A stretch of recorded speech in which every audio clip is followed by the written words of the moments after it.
If you're having a hard time juggling your work and your kids, there's help out there. A three-time mom and manager at P&G has written a book called Millennium Mom. Joanna Zucker joins us this morning. She says you can have it all, and she joins us with her tips. First of all, thank you very much for joining us. Thank you for having me. How hard was it for you to go from working woman to working mom?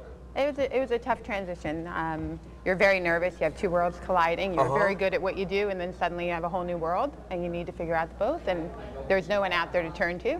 And I found myself searching the internet and not finding a whole lot. I'll tell you, the great thing about this book is a lot of times when you have advice books, they're kind of zen, they're vague, and they're holistic. This here is very, very practical. Very practical. I'm a very pragmatic person. Is that some of the stuff that you learned from P&G you brought into the book and brought into your life in terms of handling your career at home? Absolutely, absolutely. P&G is terrific at training and teaching you ways to simplify your work and get to the meat of the issue, and the book was meant to do that for moms with just simple tips that they can do every day without having to feel like it was taking a lot of effort. Yeah, let's talk about the 4 main rules you need to follow for having it all. Let's talk about the first one. It takes a partnership. It does take a partnership. And do you have to have a conversation with your spouse in terms of, we need to do this, or you need to do that, I need to do this? Absolutely. Absolutely. Should Yes. you write it down? You should write it down. I have in the book a cheat sheet, a worksheet that husbands and wives can go through. The first thing is just ask them, what don't you mind doing in the house? You know, there's certain tasks that any guy is going to be okay doing, maybe mowing the lawn, taking out the garbage.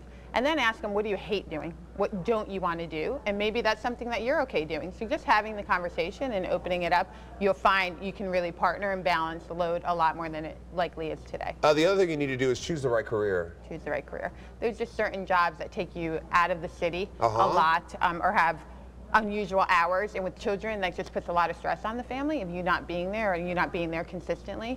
And so just find a job that you love, that you don't mind getting out of bed for every day.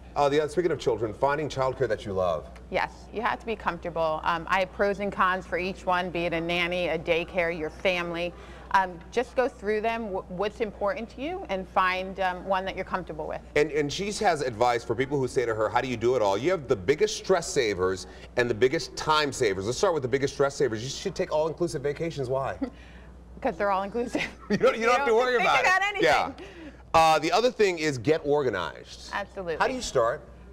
Just have a place for everything. You know, my drawers aren't the neatest things on earth, but I know what's in them. And the other thing she has is a list of biggest time savers. Have gifts on hand. This is a huge one. That's a huge one. Huge one. I have an armoire in my house. It just has gifts for the ages of my children. There's the birthday parties we're going to go to. Sleeping Beauty just came out. I bought 6 of them. Every girl party we are invited to, that'll be my gift. Now, what is this? One of your biggest time savers is having a dirty clothes suitcase. What is that?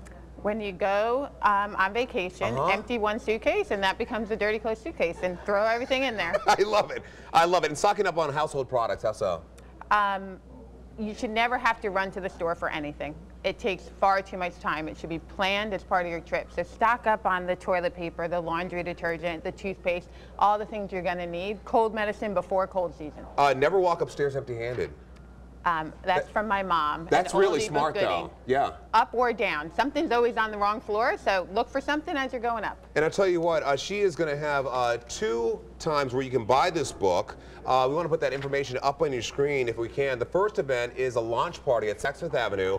That is tomorrow. Anyone can go to this. It starts at 6 o'clock. And then on Saturday, Books by the Banks, that starts at 10 o'clock in the morning. That is being held at the Duke Energy Center. 15% of the proceeds from the sale of Millennium Mom will be donated to Dress for Success Cincinnati. Why did you decide to do that?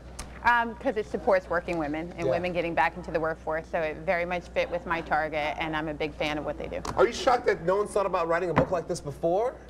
Yeah, it's not rocket science. It's just answering the question of how do you do it and what do you do every day, so I decided to write it down. You know, the book is called Millennium Mom. It's written by a mom who is also working and has 3 kids at home. Tips to help you go from a working woman to a working mom. Joanna Zucker, thank you very much. Thank you for having me. Nice to meet you. We have much